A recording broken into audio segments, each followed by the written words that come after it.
Anche per questo brano il ritrovamento di una cassetta in un cassetto è stato determinante, perché c'era registrata questa cosa che mi piaceva. Na, na, na. Na, na, na, na, na, na, na. Doveva diventare una canzone. All'inizio pensavo addirittura una canzone pop, una canzone così un po'. Poi invece l'ho trasformata in un brano quasi country, come mi piaceva ascoltare al tempo. Avevo imparato un po' di country, mi piaceva il country music.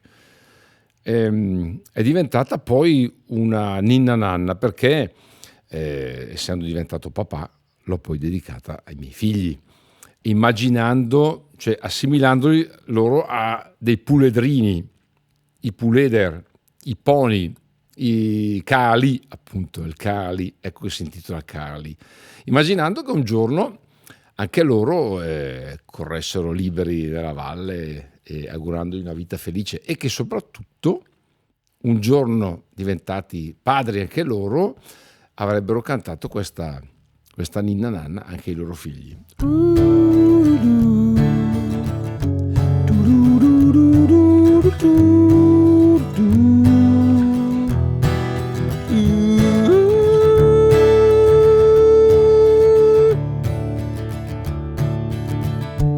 En bel de che vegnarà, poltognaro il pianzarà, e ti cantega per me, c'è la ninna nanna che nel cantata entare, nel toccare una par de me.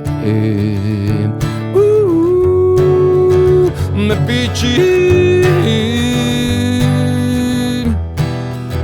me balleri, traffici, el mecali,